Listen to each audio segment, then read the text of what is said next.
Hi everyone, welcome to this screencast tutorial. Today we're going to be looking at sentence expanding, and for this focus mini lesson I'm going to be thinking aloud some of my sentences here that I think need to be changed or modified so that I can more deeply attract my audience. So I'm going to be looking at a ninth grade CAP understand, sentence combining in various ways to create rhythm, show relationships, and direct readers' attention toward more important information. There's also a seventh grade standard that I could be looking at. Use simple, compound, complex sentences to signal relationships among ideas. So I'm going to start my Think Aloud, and this is an informational text that I'm writing about Day of the Dead.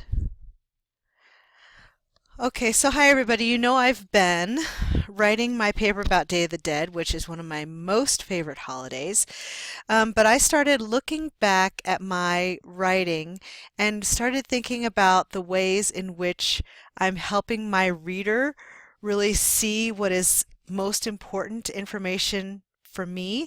And I also feel like there's a little bit of rhythm, it's kind of jerky in places, and I want to go back and take a look at sentences so that I can create a different flow for my reader. So I'm going to start up here at my first paragraph. Picture this scene. You and your family walk along the avenue toward the town's graveyard, picnic basket and blankets in hand. Well, that's great. I can kind of picture that, and hopefully my reader can too. There are lots of flowers. You finally arrive at the gate. Well, you know, I go back to this, there are lots of flowers.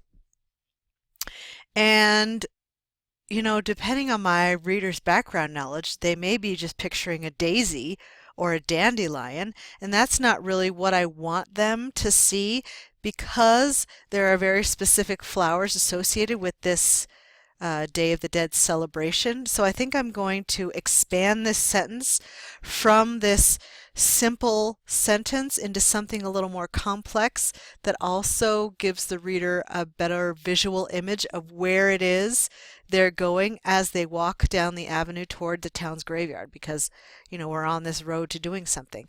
So I'm going to leave this sentence here just for now, because I don't ever want to erase anything until I am really sure I don't want it anymore. And I think I'll put my new sentence in blue so that I can make comparisons between the two. So, you know, marigolds are really the flower that is most strongly associated with this celebration, and they are a bright, bright orange. So I'm going to say bright orange colored marigolds, I think. Bright orange.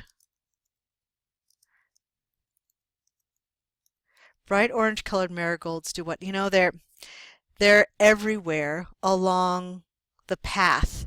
Oh, are everywhere.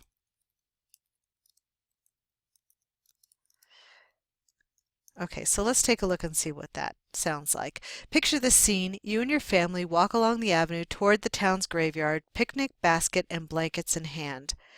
Bright orange colored marigolds are everywhere along the path. That's really nice. Now I'm giving my reader a different visual image by expanding that sentence just from being flowers into something a little more in depth, a little more pointed, so that I am expecting my reader to really picture a particular kind of flower. And even if they don't know what marigolds look like, they can picture bright orange colored flowers, which gives them a different image than there are lots of flowers. So I think I'm going to remove this sentence and go on. Now, you finally arrive at the gate. The celebration commences from there. Food and family are everywhere.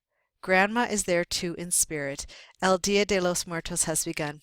You know what I'm noticing is that I have all these very simple, short, punctuated sentences that really makes my paragraph feel choppy, particularly with those two very long kind of flowing sentences at the beginning.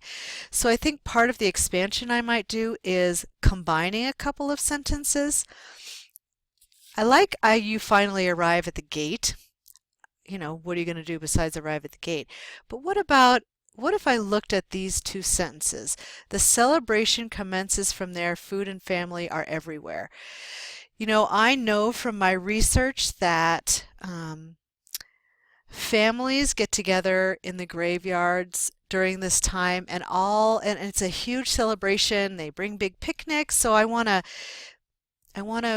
create that image for my reader and kind of that excitement. So I wonder if I could take these two sentences and combine them in some way to expand the way my reader is understanding the ways in which people celebrate this holiday.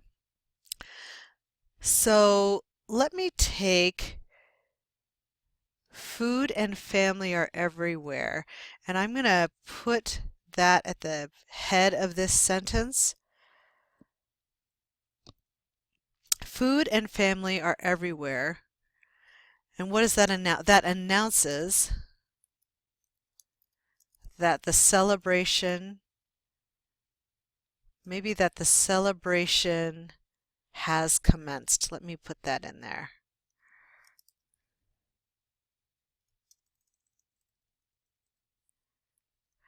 Let me read from the very beginning of the paragraph and see where I get.